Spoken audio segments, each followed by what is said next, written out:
धाव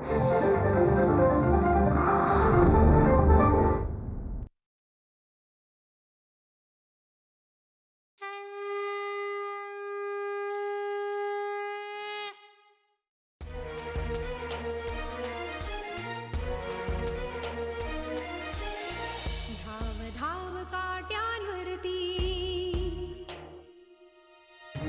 धाव धाव काट्यांवरती, दूर दूर चाले वाट. धाव धाव काट्यांवरती, दूर दूर चाले वाट. असे तुझ्या जन्मी साता, अशी जन्माची ही गाठ. असे तुझ्या जन्मी साता, अशी जन्माची ही गाठ.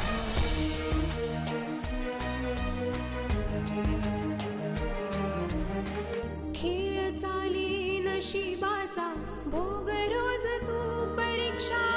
खेळ चाली नशिबाचा, भोग रोज तू परीक्षा.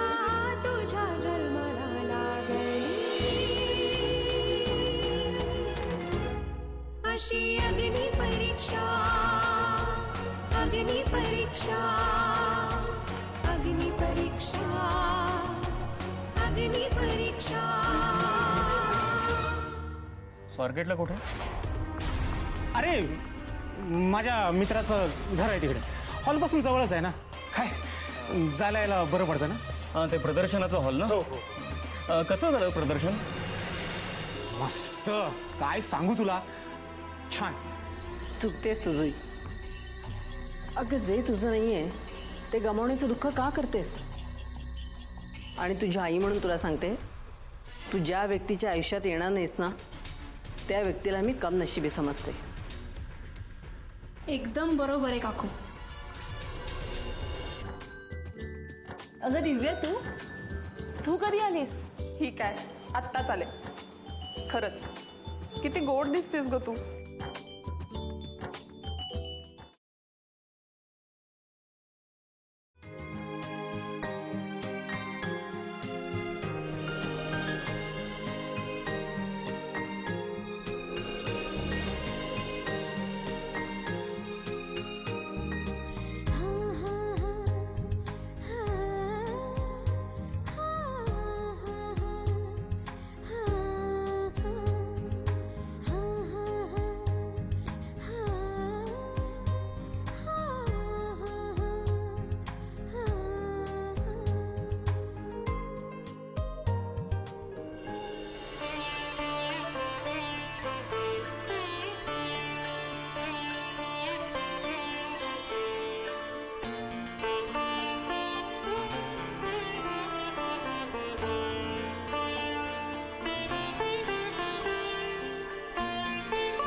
मला वाटतं आता आपण कार्यक्रम सुरू करूया. हो हो, हरकत नाही सुरू करायला. पण मी काय म्हणत होतो, पण साखरपुडा होण्याआधी आपला ठरलेला व्यवहार त्याचं काय?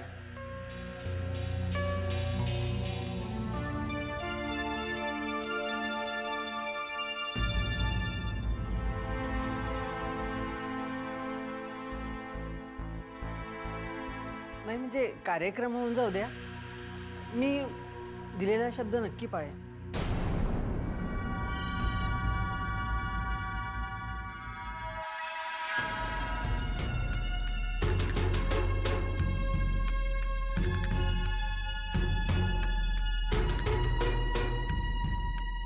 नाही नाही, ते शक्य नाहीये. आम्ही सांगितल्याप्रमाणेच होईल. तुम्ही शब्द दिला होता आम्हाला. नाही म्हणजे तुम्हाला सांगितल्याप्रमाणे मी नक्की करते, फक्त थोडा वेळ पाहिजे होता. नाही नाही, ते शक्य नाहीये. हा साखरपुडा होणारच नाही आता.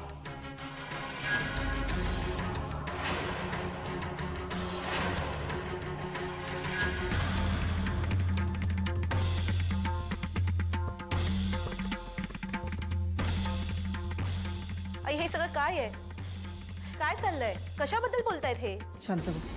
हो तू बस तिथेच. पण तुझ्या आईने दिलेला शब्द जर पाळला नाही ना तर माझा मुलगा इथे थांबणार नाहीये.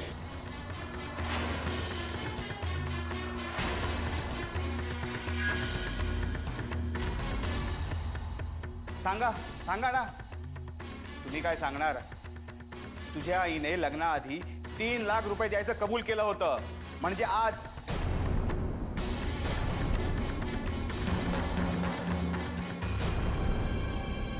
अजून पैसे आले नाहीत.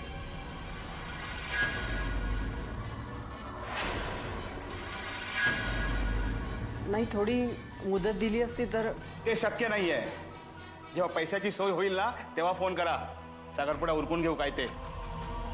काकू काय चाललंय हे सगळं? काय काय म्हणतात काय? तुम्ही कोण? मी मोहित सामंत, जुईचा मित्र. फक्त मित्रच की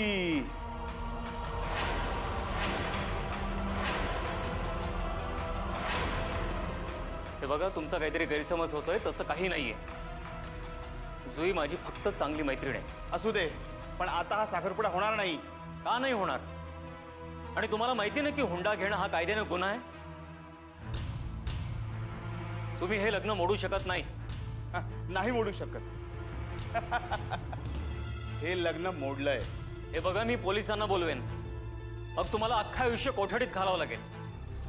हे बघा, मुकाट्याने हे लग्न होऊ द्या. आणि भर साखरपुड्यात जर तुम्ही इथून निघून गेलात ना तर यांची नाहक बदनामी होईल. दिलेला शब्द पाळता येत नाही ना तर शब्द द्यायचा नसतो. निदान स्वतःच्या शब्दाला जागा तरी. स्वतःच्या स्वार्थासाठी दुसऱ्याला तुम्ही फसवत आहात, खोटं बोलून. तेही राहिला तुमच्या मुलीचा प्रश्न. नसेल पण तसं सांगा. माझ्या ड्रायव्हरचा मुलगा आहे, त्याला विचारतो. 1 मिनिट.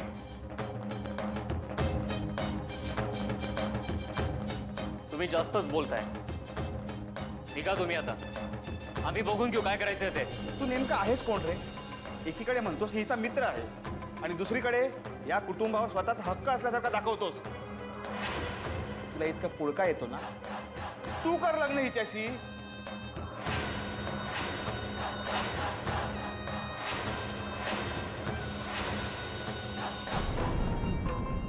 काय रे, काय झालं? नाही जमणार ना? गप्प झाला. लांब राहा सरळ. मग चला रे, चल चल.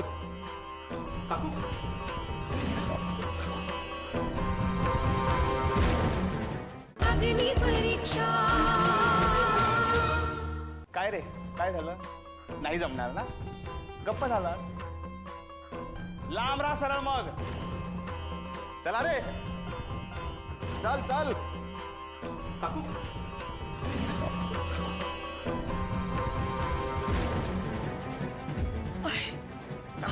आई?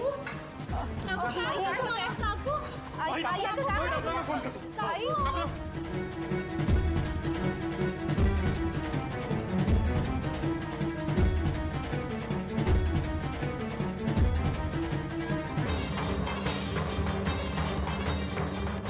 अरे दादा, डॉक्टरांना फोन लागत नाहीये.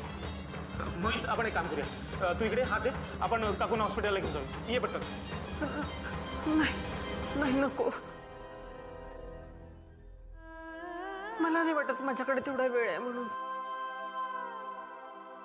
नाही मोहित, माझी एवढीच इच्छा होती रे की जुईचं लग्न व्हावं, तिचा सुखाचा संसार व्हावा. पण नाही, मला नाही वाटत ते आता शक्य आहे म्हणून. काकू, असं काही होणार नाहीये. काकू, तुम्ही धीर सोडू नका. जुईचं लग्न होईल. चांगलं झालेलं देवाला सुद्धा बघवत नाही तिच्या आयुष्यात. काय नशिबात आहे तिच्या काय माहिती. कुणाचंच प्रेम तिला मिळत नाहीये. मुक्ता, गप्प बैस. अगं, परिस्थिती काय आणि बोलतेस काय तू? बरोबर तेच बोलते की मी. स्वतःच्या प्रेमाचा त्याग करून ती आईच्या इच्छेखातर लग्नाला तयार झाली. तर तिच्या नशिबे असले भोगलेले. कोण करेल आता तिच्याशी लग्न.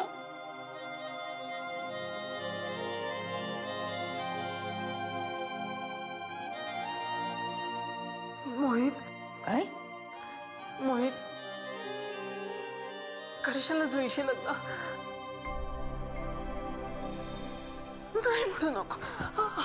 माझी शेवटची इच्छा समज. नाही काकू, ते शक्य नाही.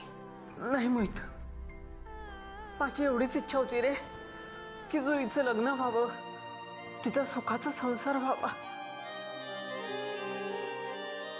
पण नाही, मला नाही वाटत ते आता शक्य आहे म्हणून. नाही नाही काकू, नाही. हो आई, जुईचं लग्न होईल, तुम्ही धीर धरा. मोहित, अरे माझ्या पश्चात माझ्या मुलीकडे बघणार कोणी नाही रे. आणि हे लग्न मोडलं म्हटलं तर सगळ्या जगाचा तिच्याकडे बघायचा दृष्टिकोन बदलेल रे. नाही नाही काकू, हे शक्य नाही होणार. मोहित, मोहित आई नाही म्हणू नको प्लीज.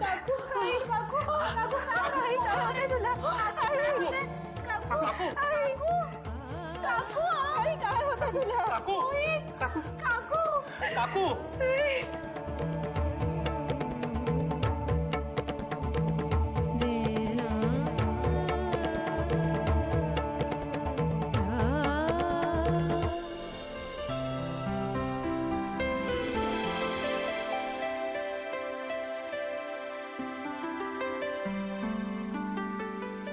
मीरा, अगं तू कधी आलीस? कशी आहे तुमची तब्येत आता? अगं माझी तब्येत बरी आहे. मला सांग, तुझी जत्रा कशी झाली? चांगली झाली, पण माझा जीव लागतच नव्हता तिकडे. सारखा घरचा विचारच येत होता डोक्यात. अगं आल्या आल्या काय हे, बस जरा आराम कर, नंतर बोलूया आपण. नाही नको. काय रे गणू, आजोबा कुठे गेले? शेतावर जाऊन येतो म्हणाले, येतील इतक्यात.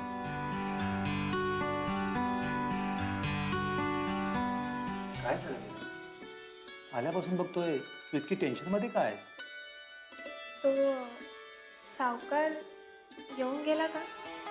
हो, त्याची माणसं येऊन गेली घरी.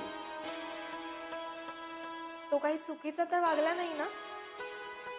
मला वाटलंच होतं, मी इथून गेल्यावर तो इथे येणारच आणि काय ना काहीतरी दंगा करणारच, म्हणून मला जायचंच नव्हतं. सारखा डोक्यात एकच विचार घोळत होता. अगं नको इतका विचार करूस. हे बघ, इथे सगळं व्यवस्थित आहे. म्हणजे त्या सावकाराची माणसं आली होती.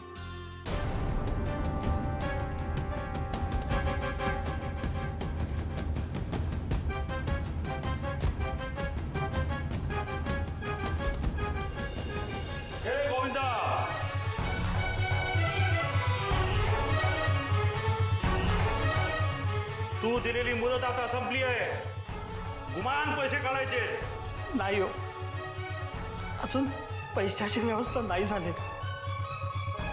सावकारानं सांगा, थोडी मुदत वाढवून दिली तर.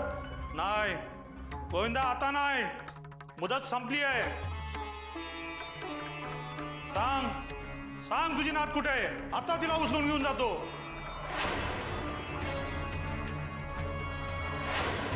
आणि ही धमकी समजायची नाही. हे पहा, पैसे हाच तुमचा प्रॉब्लेम आहे ना? मग थोडा वेळ थांबा, मीराला येऊ द्यात, मी स्वतः देईन तुमचे पैसे. तुझ्यावर कोण विश्वास ठेवील रे? हवं तर लिहून देतो. ठीक आहे, ठीक आहे. पैसे मिळाले नाही तर सगळ्यांना घराच्या बाहेर काढू.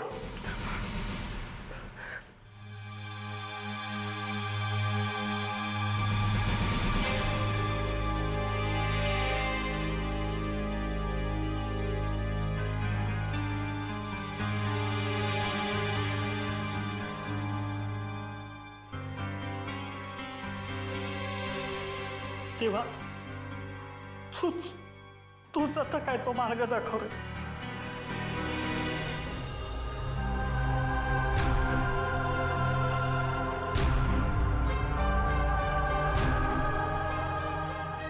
खरंच मला विक्रमजींच्या गोष्टींवर विचार केलाच पाहिजे. त्यांनी मी नसताना या घराला सांभाळलं, आधार दिला. जर त्यांना माझी गरज आहे तर मला पण त्यांची गरज आहेच, हे पण तेवढंच सत्य. मला कदाचित त्यांचं म्हणणं मान्य करायलाच पाहिजे. त्यांनी माझ्या घराला आधार दिलाय. आता माझं काम आहे त्यांच्या घराला आणि त्यांच्या भावाला आधार द्यायचं. आई जगदंबे, काय करू मी?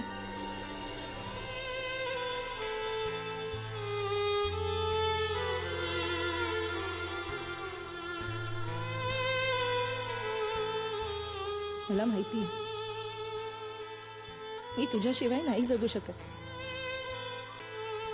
आणि तुझ्या सोबत जगणं हे या जन्मात तरी शक्य नाही. म्हणून आईच्या सुखासाठी एक वाट स्वीकारते, पळवाट म्हणावं ते. पण आता पर्याय नाही.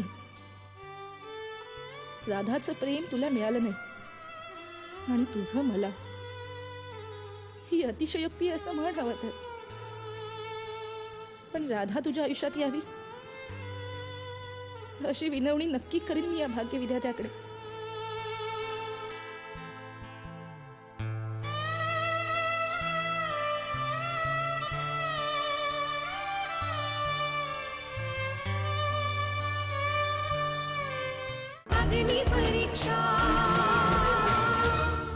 भाऊजी, आज 2 दिवस झाले यांचा काहीच पत्ता नाही. कुठे असतील हो हे? घरी येतील ना परत? दादा नक्की घरी येईल, माझा विश्वास आहे. दादा नक्की घरी येणार. एखाद्याची वाट बघणं आणि तो घरी परत येईल अशी आशा धरणं हे स्वतःहून स्वतःसाठी केलेला अपराध तर नाहीये ना? वहिनी, हा अपराध नाहीये, नक्कीच. पण ती आशा पूर्ण होईल ही अट घालणं मात्र अपराध आहे. कारण समजा ती अट पूर्ण झाली नाही तर आपला आत्मविश्वास डळमळीत होतो. तुम्ही तुमचा आत्मविश्वास डळमळीत होऊ देऊ नका. आणि वहिनी, तुम्हाला चांगलंच माहिती आहे, दुसऱ्याने दिलेला धीर त्याच्यापेक्षा स्वतःहून स्वतःला दिलेला धीर हा कधीही चांगला असतो. मला आता कशानेच धीर वाटत नाही. धीर सुटत चाललाय माझं. आणि हे जर व्यवस्थित असतील तर यांनी नको का एक फोन करायला? त्यांचा फोनही लागत नाही. मग हे सगळं काय सूचित करतं? वहिनी, उगाच वेगळा विचार करू नका. अहो, कुठेतरी कामात अडकला असेल, काहीतरी महत्वाचं काम असेल. किती दिवस तुम्ही मला खोटा दिलासा देणार आहात? आणि तुम्हाला माहिती आहे की या सगळ्यामुळे माझी खात्री नाही पटणार. आपणच एकमेकांना किती दिवस दिलासा देणार आहोत? वहिनी, वहिनी, अहो, एकमेकांना धीर देण्याशिवाय आपल्या हातात दुसरा काही पर्याय आहे का? आणि वहिनी, तुम्ही स्वतः खचताय. अहो, आजपर्यंत कुठलीही संकट आली की तुम्ही स्वतः अख्ख्या घराला सावरला. असं खचून कसं चालेल वहिनी? वहिनी, तुमच्या देवावर विश्वास आहे ना? तुमच्या श्रद्धेवर तुमचा विश्वास आहे ना? मग त्याच्यावर श्रद्धा ठेवा. त्या देवाचा कौल नक्कीच तुमच्या बाजूने लागेल, नक्कीच. वहिनी, तुम्हाला एक सांगायचं होतं. हां, बोला ना. वहिनी, येत्या पितृअमावस्येला आपण राधाचं श्राद्ध घालायचं ठरवतोय. माझी काहीच हरकत नाही. उलट माझ्याकडून जितकं करता येईल तितकं मी करेन. राधाच्या दुःखातून अजून आपण सावरलोच नाही तोपर्यंत देवानी यांची काळजी माझ्या पदरात टाकली. कुठे असतील भाऊजी? ते येतील ना परत? होय, ते नक्कीच परत येतील. जे राधाच्या बाबतीत घडलं ते विक्रम भाऊजींच्या बाबतीत पण घडलं नसेल ना?